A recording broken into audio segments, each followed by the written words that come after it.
الحمدللہ والصلاة والسلام علی رسول اللہ وعلی آلہ وصحبہ من سار علی ہدی۔ اس سے پچھلی مجلس میں آپ نے دیکھا کہ اہل حدیث کے بارے میں ایک اعتراض یہ کیا جاتا ہے کہ وہ اللہ کے نبی صلی اللہ علیہ وسلم کو یا تو نہیں مانتے ہیں یا پھر آپ کی تعظیم نہیں کرتے ہیں، آپ کی شان میں گستاخی کرتے ہیں۔ جو آدمی اللہ کے نبی صلی اللہ علیہ وسلم کی گستاخی کرے مسلمانوں کے نزدیک وہ مسلمان نہیں ہے، اور یہی معاملہ اہل حدیث کا ہے کہ اگر کوئی مسلمان یا کوئی انسان اگر اللہ کے نبی صلی اللہ علیہ وسلم کی شان میں گستاخی کرتا ہے تو اس سے اس کا ایمان ہی خراب ہو جاتا ہے۔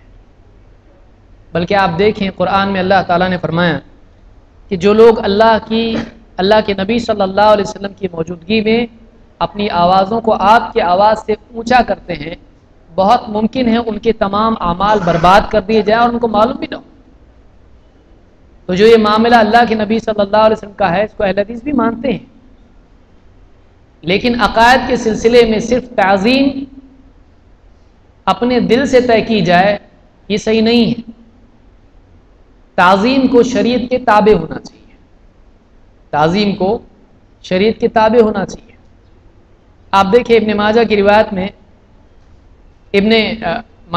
میں معاذ بن جبل رضی اللہ عنہ کا قصہ ہے کہ جب وہ شام سے لوٹے اللہ کے نبی صلی اللہ علیہ وسلم کو سجدہ کیا تعظیم کے طور پر۔ آپ نے پوچھا ہے معاذ یہ کیا ہے؟ کہا اللہ کے رسول میں جب شام گیا تو دیکھا کہ وہاں کے لوگ اپنے بڑوں کو سجدہ کرتے ہیں ان کی تعظیم کے لیے۔ آپ نے فرمایا بالکل نہیں، ایسا مت کرنا، اس لیے کہ کسی بشر کے لیے یہ صحیح نہیں ہے کہ وہ کسی بشر کو سجدہ کرے۔ تو معلوم ہوا کہ تعظیم کا طریقہ اللہ کے نبی صلی اللہ علیہ وسلم کی تعلیم کے تابع ہونا چاہیے، آزاد نہیں۔ ہم تعظیم کریں لیکن ویسی جیسی صحابہ آپ صلی اللہ علیہ وسلم کی تعظیم کرتے تھے۔ اپنے دل سے اگر تعظیم ہم اجمیوں سے لیں، دوسری قوموں سے لیں، تو پھر امت ساری کی ساری شرک میں مبتلا ہو سکتی ہے۔ اس لیے ہم کو چاہیے کہ ہم اللہ کے رسول صلی اللہ علیہ وسلم کے بارے میں کچھ کہیں یا آپ کے بارے میں کچھ عقیدہ رکھیں یا آپ کے بارے میں کوئی عمل کریں تو اس کے لیے کوئی شرعی دلیل ہمارے پاس ضرور ہو۔ بہرحال آگے بڑھتے ہیں۔ اہل حدیث پر تیسرا اعتراض یہ کیا جاتا ہے کہ اہل حدیث صحابہ کو نہیں مانتے، خلفائے راشدین کو نہیں مانتے، صحابہ کی نہیں مانتے، صحابہ کی شان میں گستاخی کرتے ہیں، ان کی اہانت کرتے ہیں، بے عزتی کرتے ہیں۔ ایسا نہیں، اہل حدیث کے نزدیک ان کا سٹینڈ کیا ہے صحابہ کے بارے میں، آئیے اس کو ہم دیکھتے ہیں۔ اہل حدیث کے نزدیک صحابہ کا طریقہ ہی نجات کا طریقہ ہے۔ جو آدمی صحابہ کے راستے کو چھوڑ کر کوئی اور راستہ چلے وہ آدمی گمراہ تو ہے ہی ہے، وہ آدمی جہنمی اگر اسی حال میں اس کا خاتمہ ہو۔ ہم کہتے ہیں نہیں، یہ خود اللہ تعالیٰ نے قرآن کریم میں کہا ہے۔ اللہ تعالیٰ فرماتا ہے، اور اللہ یعنی قرآن کریم میں ایک جگہ اللہ نے فرمایا وَمَن يُشَاقِقِ الرَّسُولَ مِن بَعْدِ مَا تَبَيَّنَ لَهُ الْهُدَى وَيَتَّبِعْ غَيْرَ سَبِيلِ الْمُؤْمِنِينَ نُوَلِّهِ مَا تَوَلَّىٰ وَنُصْلِهِ جَهَنَّمَ وَسَاءَتْ مَصِيرًا۔ جو کوئی اس نبی کی مخالفت کرے ہدایت کے واضح ہو جانے کے بعد اور ایمان والوں کا راستہ چھوڑ کر کوئی اور راستہ چلے، ایمان والوں کا راستہ چھوڑ کر کوئی اور راستہ چلے، نُوَلِّهِ مَا تَوَلَّىٰ، جہاں وہ مڑا ہے اس کو ہم وہیں موڑ دیں گے، وَنُصْلِهِ جَهَنَّمَ، اور اس کو ہم جہنم میں پہنچا دیں گے، وَسَاءَتْ مَصِيرًا، اور جہنم بہت ہی برا ٹھکانہ ہے۔ یہاں آپ غور کریں، جب یہ آیت نازل ہوئی تو اس وقت میں اللہ کے نبی صلی اللہ علیہ وسلم کے ساتھ میں ایمان والے اگر تھے تو کون تھے؟ صحابہ تھے۔ ایمان والوں کا راستہ چھوڑ کے اور راستہ چلے، یعنی صحابہ کا راستہ چھوڑ کے کوئی اور راستہ چلے، جہاں وہ مڑا ہے موڑ دیں گے، جہنم میں پہنچا دیں گے، بہت برا ٹھکانہ ہے۔ تو ہمارے نزدیک صحابہ کا راستہ چھوڑنا گمراہی کا لازم ہونا ہے، اور بعد کے دور میں اس کی اہمیت اور بھی بڑھ جاتی ہے، جبکہ امت میں اختلاف اور افتراق اور گروہ بندیاں ہو جائیں گی اور مختلف گمراہیاں سامنے آئیں گی، اس وقت کے اعتبار سے اللہ کے نبی صلی اللہ علیہ وسلم نے جو ہدایت ہم کو دی ہے وہ یہی ہے کہ ہم سنت اور صحابہ کے منہج کو لازم رکھیں۔ کیا دلیل ہے؟ آئیے دیکھتے ہیں۔ اللہ کے رسول صلی اللہ علیہ وسلم نے ایک حدیث میں فرمایا تفترق امتی علی 73 ملہ، میری امت 73 فرقوں میں بٹ جائے گی، 73، کلہم فی النار الا ملۃ واحدہ، سب کے سب جہنم میں جائیں گے سوائے ایک ملت کے، سوائے ایک جماعت، گروہ، فرقے کے۔ 73 فرقے ہو گئے، سب کے سب جہنم میں جائیں گے سوائے ایک کے۔ قالوا ومن ہی یا رسول اللہ، صحابہ نے پوچھا اللہ کے رسول وہ ایک فرقہ، وہ ایک ملت، وہ ایک جماعت کون سی ہوگی؟ آپ نے جواب میں کیا فرمایا؟ ما انا علیہ و اصحابی، وہ لوگ جو اس دین پر، اس منہج پر، اس چیز پر، اس راستے پر ہوں گے جس پر میں اور میرے صحابہ ہیں۔ آپ یہ کہہ سکتے جو قرآن حدیث پہ ہیں، آپ یہ کہہ سکتے تھے جو سنت پر ہے، آپ نے کیا جملہ کہا؟ ما انا علیہ و اصحابی، وہ لوگ جو اس راستے پر ہوں جس پر میں اور میرے صحابہ ہیں۔ اسی لیے شیخ الالبانی کہتے ہیں اللہ کے نبی صلی اللہ علیہ وسلم نے جب صحابہ کو اپنے سے الگ نہیں کیا تو ہم بھی الگ نہیں کرتے، کیونکہ آپ نے ہدایت والی جماعت کی علامت کیا بتلائی؟ میں اور میرے صحابہ جس راستے پر ہیں اس پر جو لوگ ہیں وہ جنت میں جائیں گے۔ تو سنت کو سمجھنے کے لیے صحابہ کا تعامل دیکھنا ضروری ہے، ورنہ کوئی بھی آدمی حدیث میں دے گا اذان سے شیطان بھاگتا، قبر پر اذان دینا شروع کر دے گا، اور کیا شروع لوگوں نے، لیکن جیسی صحابہ کو دیکھیں اذان بھاگ جاتی ہے۔ صحابہ کو دیکھیں، صحابہ اذان دیتے تھے نہیں۔ 12 ربیع الاول کا جلوس، نبی کا برتھ ڈے نہیں مناتے، ٹھیک ہے، صحابہ کو نہیں معلوم تھا یہ بات، جیسی صحابہ کا تذکرہ آتا ہے وہ کیوں نہیں کرتے تھے، یہ معلوم ہوتا ہے کہ جب ان کو محبت تھی نبی صلی اللہ علیہ وسلم سے، اور جب انہوں نے اس کو نہیں کیا موقع ہونے کے باوجود، کیوں صحابہ کو جلوس نکالنے کا معلوم نہیں تھا کیسے نکال سکتے ہیں، بھیڑ جمانا معلوم نہیں تھا، وہ لوگ جنگیں کرتے تھے، ان کو معلوم ہے بھیڑ کس کو بولتے ہیں، سب کس کو بناتے، کیسے بناتے ہیں، سب معلوم تھا ان کو۔ لیکن صحابہ نے اللہ کے نبی صلی اللہ علیہ وسلم کے لیے، یعنی آپ کے لیے اپنے سینے کو تیر کھانے کے لیے پیش کیا۔ وہ لوگ کیا آپ کا برتھ ڈے منانے کے لیے تیار نہیں ہو سکتے تھے؟ وہ اللہ کے نبی صلی اللہ علیہ وسلم کس طرح سے آپ چھینکتے تھے اس کو انہوں نے یاد رکھا، آپ کی پیدائش کے دن کیا کرنا چاہیے ان کو نہیں معلوم، لیکن کیا آپ کو ملے گا کہ انہوں نے جلوس نکالا؟ نہیں۔ تو ہم یہ کہتے ہیں کہ جو لوگ صحابہ کے منہج پر ہیں وہ اہل حق ہیں۔ ہمارے نزدیک تو صحابہ ایمان اور حقانیت کی دلیل ہیں۔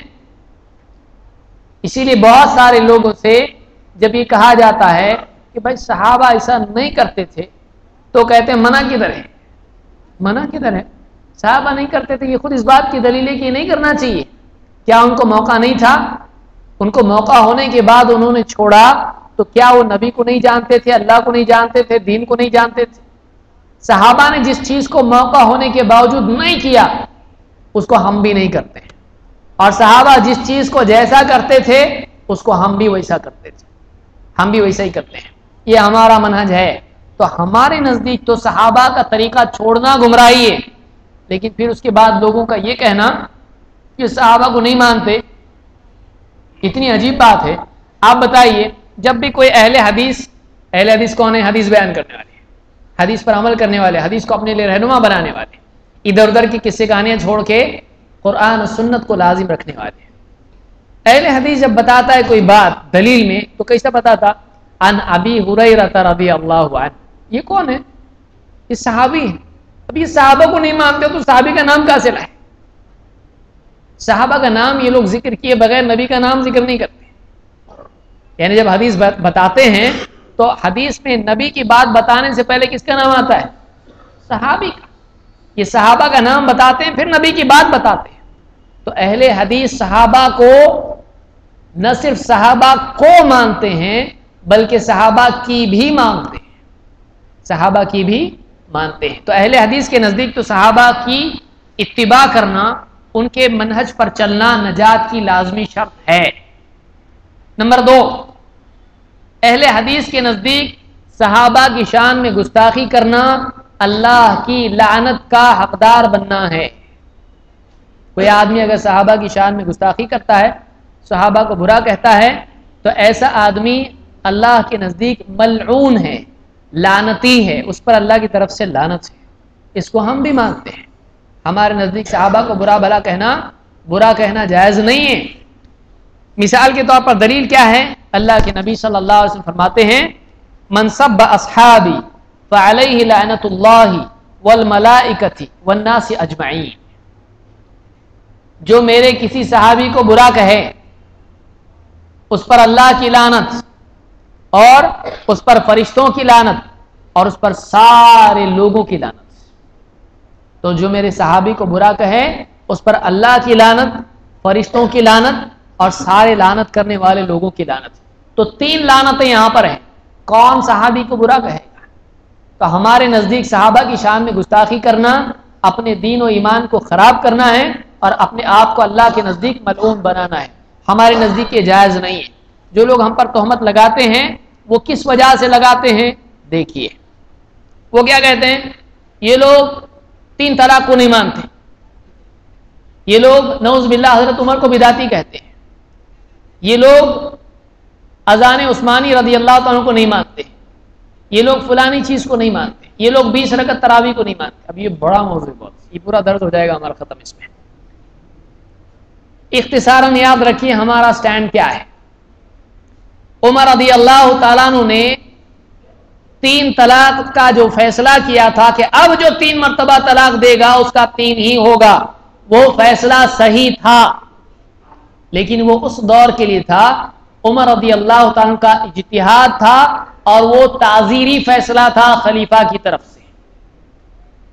اس کو ہم بھی مانتے ہیں، اس کو ہم بھی مانتے ہیں، ہم اس کو غلط نہیں کہتے ہیں، ہم کہتے وہ صحیح تھا، لیکن وہ اس دور کے لیے تھا۔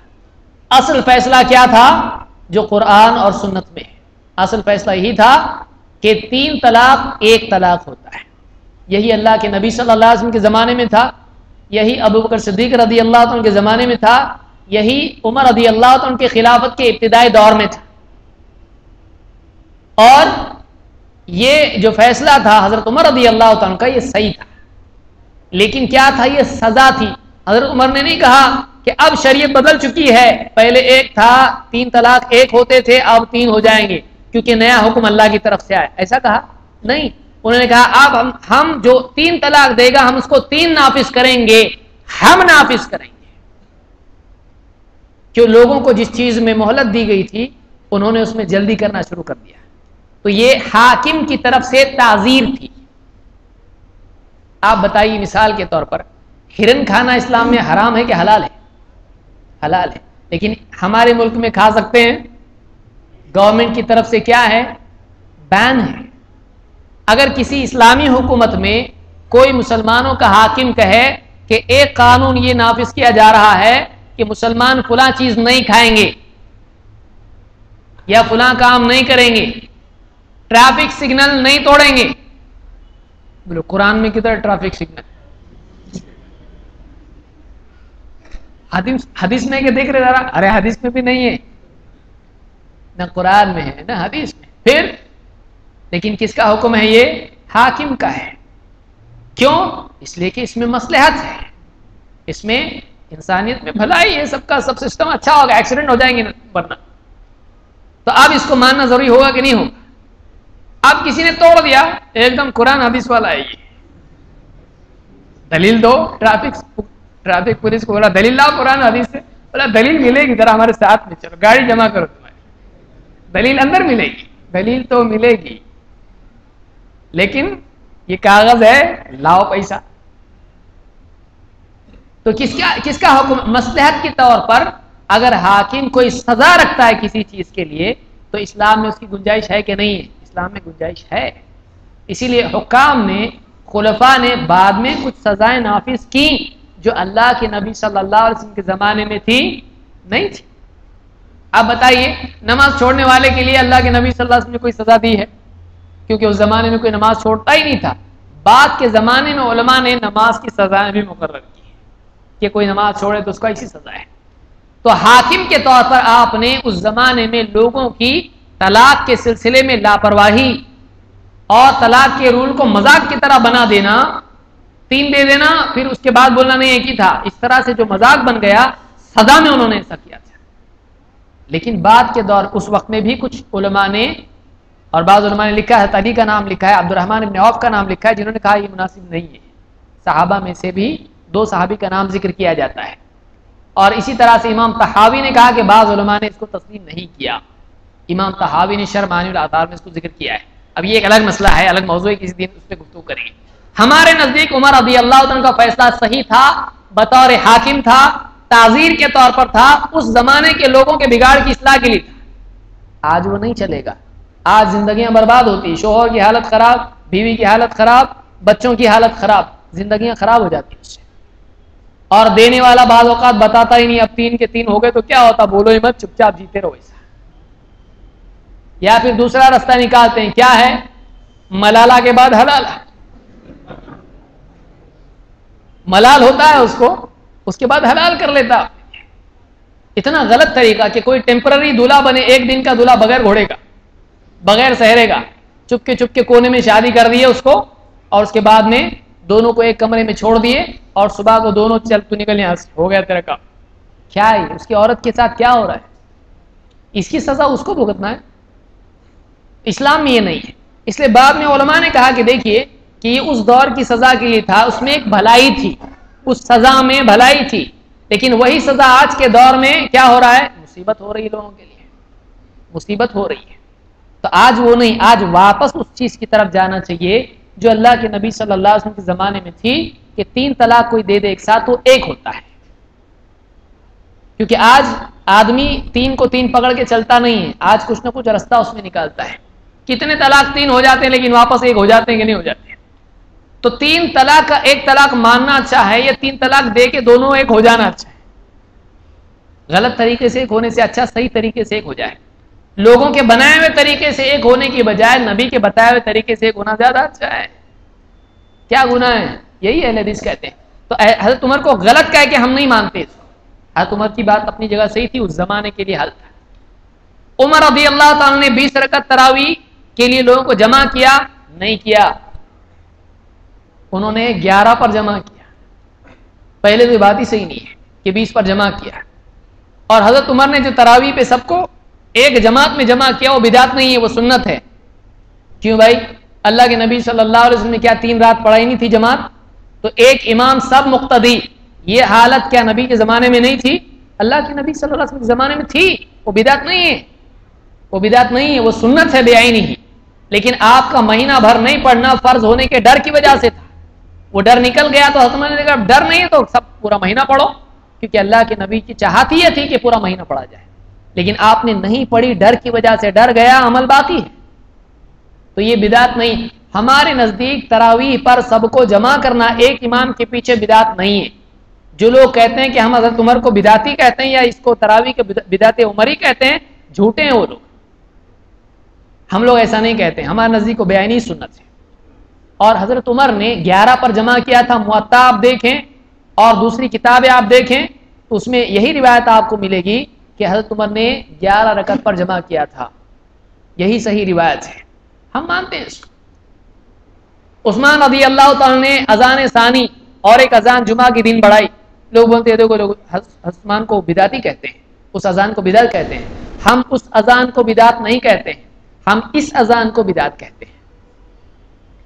عثمان رضی اللہ تعالیٰ عنہ نے جو دوسری اذان شروع کی، اس کی ایک وجہ تھی کہ لوگ جب آبادی بڑھ گئی مدینہ کی اور مسجد نبوی میں جو اذان ہوتی تھی اس کی آواز نہیں جانے لگی، تو عثمان رضی اللہ تعالیٰ نے ایک آدمی زورا کے مقام پر بھیجا اور کہا وہاں اذان دو، وہاں لوگوں کو نماز کے لیے پکارو۔ کیوں؟ آواز نہیں پہنچتی تھی۔ تو مقصد کیا تھا؟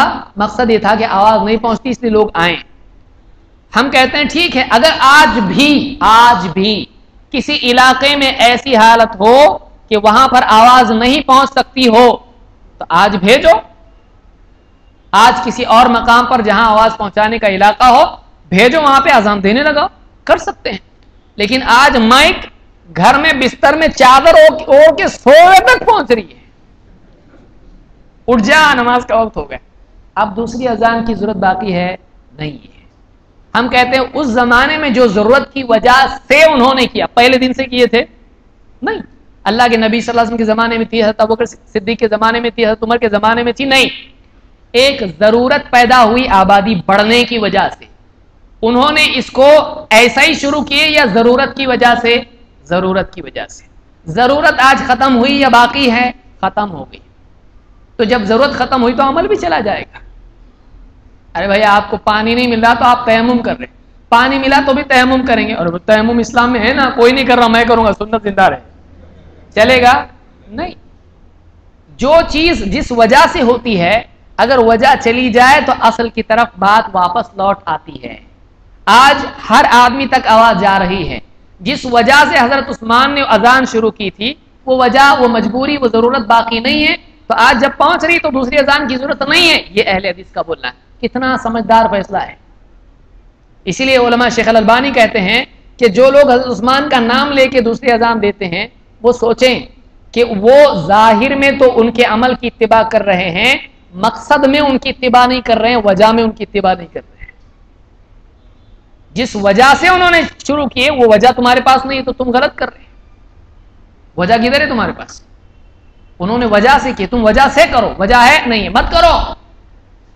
تو آج اگر کسی دیہات میں ایسی ضرورت ہو تو کیا جا سکتا ہے، نہیں ضرورت تو ایک اذان کافی جو اصل تھی اللہ کے نبی صلی اللہ علیہ وسلم کے زمانے میں، تو ہم اس اذان کو بھی بدعت نہیں کہتے ہیں جو حضرت عثمان نے شروع کی۔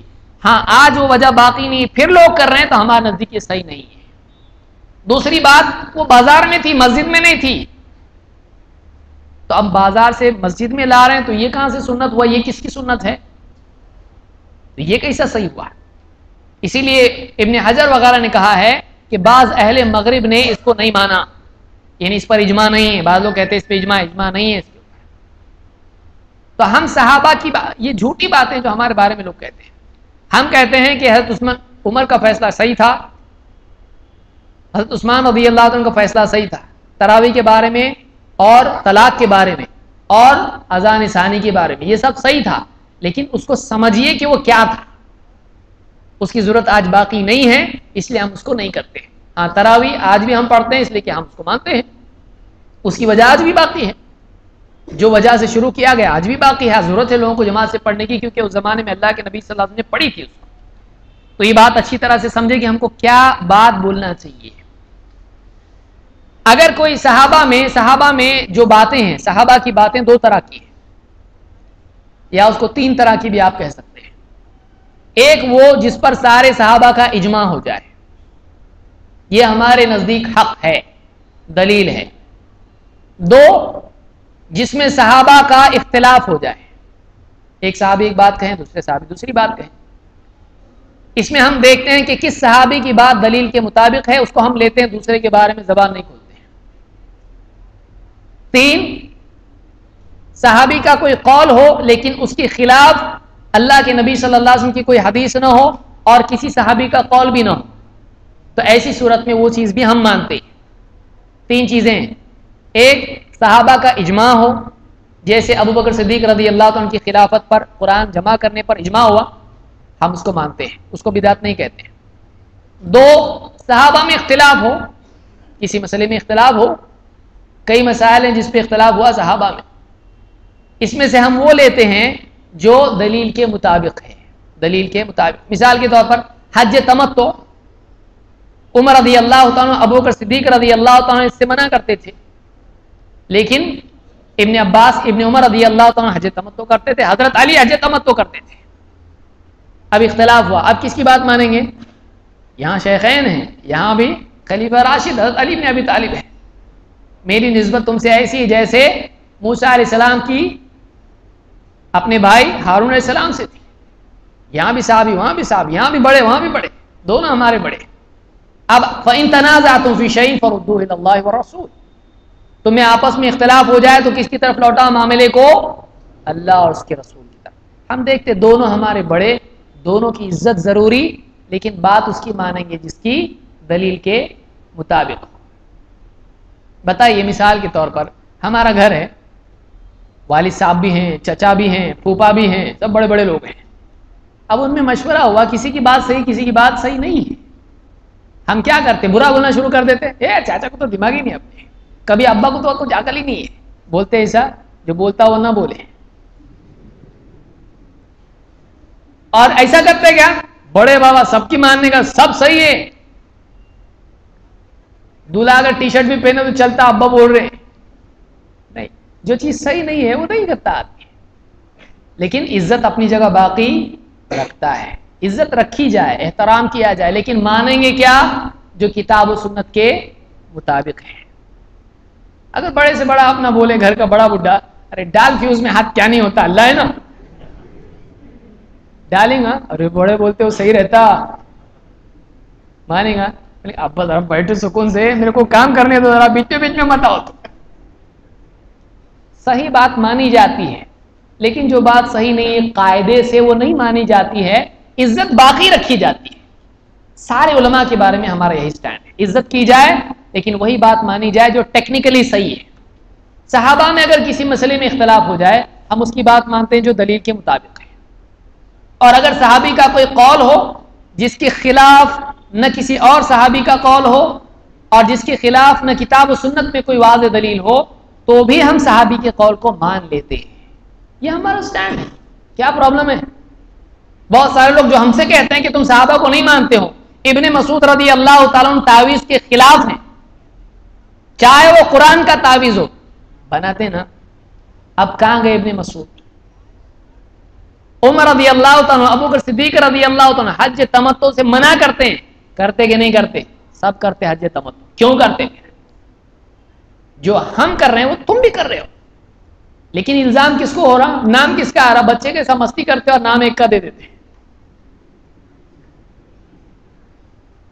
وہاں تو کم سے کم وہ شریک تو رہتا اس میں، یہاں نہیں کر کے نام بدنام ہو رہا.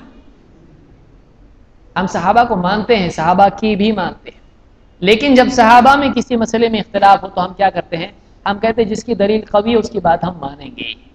آئیے دیکھتے ہیں صحابہ کا منہج خود کیا تھا. اس میں اکرمہ رحمۃ اللہ علیہ فرماتے ہیں، اتی علی رضی اللہ عنہ بزنادقۃ فاحرقهم. علی رضی اللہ تعالیٰ کے پاس کچھ زنادقہ ہے، مرتد لوگوں کو لایا گیا، اس لیے کہ ایک روایت میں مرتد کا لفظ بھی ہے. ترمذی کے الفاظ میں ہے کہ ان علی حرق قوما ارتدوا عن الاسلام. حضرت علی نے بعض لوگوں کو جو اسلام سے مرتد ہو گئے تھے جلانے کا حکم دیا. فبلغ ذلك ابن عباس. یہ بات ابن عباس رضی اللہ تعالیٰ تک پہنچی.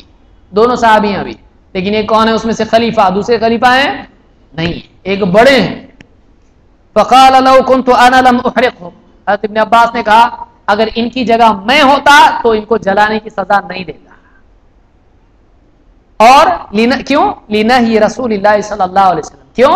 اس لیے کہ اللہ کے رسول صلی اللہ علیہ وسلم نے جلانے سے منع کیا ہے، جلانے سے منع کیا ہے.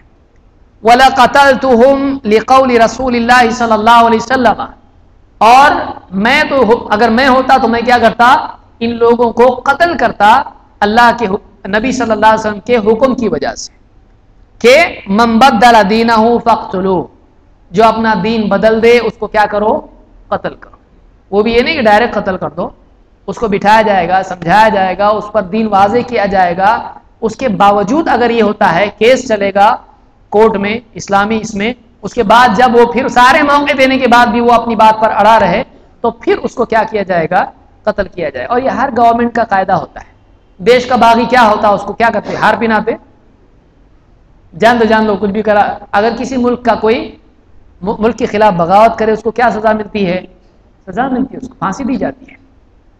تو یہ اسلامی حکومت کی بنیاد کس پر ہوتی ہے؟ اسلام پر. تو کسی بھی اسلامی حکومت میں اسلام کو ہی غلط بول دیا، یعنی اس حکومت کے قاعدے کو ہی کیا بتا دیا؟ اس نے پورے لا کو غلط بتا دیا. تو ایسے آدمی کو کیا کیا جائے گا؟ قتل کیا جائے گا. یہ ہر ملک کا قاعدہ ہے. یہ بخاری کی روایت ہے. اور ایک روایت میں فبلغ ذلك عليا، یہ بات ابن عباس کے حضرت علی تک پہنچی. فقال صدق ابن عباس. حضرت علی نے کیا کہا؟ ہاں، ابن عباس نے سچ بات کہی. ابن عباس وہاں موجود نہیں تھے. ابن عباس کہاں تھے؟ بصرہ میں تھے. کوئی آدمی بولے گا وہ جا کے بولے کیوں نہیں؟ پھر ابن عباس اس وقت کہاں تھے؟ بصرہ میں، بصرہ علاقہ ہے، حضرت علی کہاں تھے؟ کوفہ میں تھے. تو یہ فرق اس طرح سے علاقوں کا تھا. بات پہنچتے پہنچتے حضرت علی تک پہنچی کہ ایسا ہوا، انہوں نے ایسا بولے آپ کے بارے میں ہوتا تو نہیں کرتا، یہ غلط ہے. حضرت علی نے کیا کہا؟ اس کو کیا سمجھتا ہے ایسا بولے؟ میں بڑا ہوں کہ وہ بڑا ہے؟ میں بادشاہ ہوں، میں بڑا ہوں، میں امیر ہوں، میں فلاں ہوں. حضرت علی کا صدق ابن عباس. ابن عباس نے کیا کہا؟ انہوں نے سچ کہا، ان کی بات صحیح تھی، میں نے جو کیا وہ کیا تھا؟ یعنی انہوں نے ان کی بات کی تصدیق کی. تو یہاں پر ابن عباس، یہ سنن ترمذی کی روایت ہے اور یہ روایت صحیح ہے. اس روایت سے کیا معلوم ہوا کہ ابن عباس رضی اللہ تعالیٰ عنہ نے مسلمانوں کے خلیفہ علی رضی اللہ تعالیٰ عنہ کے ایک فیصلے کے بارے میں کہا کہ میں ہوتا تو ایسا نہیں کرتا. کیوں؟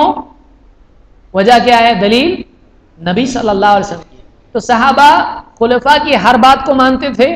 نہیں، خلفاء کی اس بات کو مانتے تھے جو کتاب و سنت سے ٹکراتی نہیں ہے. ہمارا بھی یہی منہج ہے، ہمارا بھی یہی منہج ہے، بلکہ یہ اس وقت فی الوقت سارے مسلمانوں کا منہج ہے، سارے مسلکوں کا منہج ہے. لیکن بدنام کس کو کیا جاتا ہے؟ اہل حدیث کو. آئیے دیکھتے ہیں. مروان ابن حکم فرماتے ہیں شہدت عثمان و علی رضی اللہ عنہما، ایک مرتبہ میں عثمان اور علی رضی اللہ تعالیٰ عنہ کے پاس تھا، میں نے دونوں کو دیکھا، دونوں جمع تھے ایک وقت میں، عثمان اور علی رضی اللہ عنہ. وعثمان ينهى عن المتعة وأن يجمع بينهما، عثمان رضی اللہ تعالیٰ عنہ حج تمتع سے لوگوں کو منع کر رہے تھے. حج تمتع مت کرو. حج کی کتنی قسمیں ہیں؟ افراد، قران اور حج تمتع. تینوں قسمیں آج مانتے سارے مسلمان، حنفی، شافعی، حنبلی، مالکی سب مانتے اس کو. تو اس سے منع کر رہے تھے. کون؟ عثمان رضی اللہ تعالیٰ. وجہ کیا تھی؟ ان کا اجتہاد کیا تھا؟ انہوں نے کیا سمجھا؟ ایک الگ مسئلہ ہے، لیکن جب حج کے ہم مسائل دیکھیں گے اس میں انشاءاللہ تفصیل سے دیکھیں گے.